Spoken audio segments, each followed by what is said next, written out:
Hello mga kapalos! Ayan, yung aking secret na shawarma ay isinasiwalat ko na sa inyo. Ayan, syempre kung gusto natin na masarap na pagkain, kompletohin natin yung ingredients na aking inilista. Ayan, wala magre-reklamo. Dahil pag nagreklamo kayo, hindi ganito ang kalalabasan. Ayan, kung gusto niyo ng shawarma na masarap, i-try nito ang aking ingredients. Ayan, magsimula na tayo magluto. Igisa ang bawang na puti. Ayan, pag sinabing puti, puti talaga. Ayan, so palahat yung ginamit. Ayan. At kung maaari, yung giniling na baka, ang gamitin natin yung 80% lean.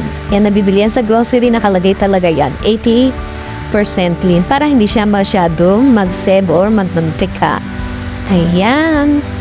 I-season lang naman natin to na 1 beef broth cube, isang piraso, pamintang pino, konting asin, 1 pinch, at syempre yung 2 star anise. Ayan, yung pita, nabibili yan sa grocery, ganyan na.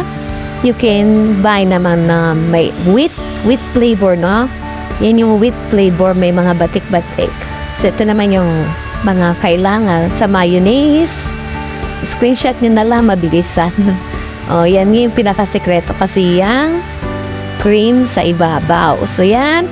Pag nakuha yan na iba negosyante, lagot na tayo. Ayan na, yung ating shawarma. Siyempre, mas masarap pa to kaysa doon sa mga commercial. Sana gusto niyo aking menu for today. Thanks for watching. Please subscribe to my channel for more updates. Love you all. Bye-bye.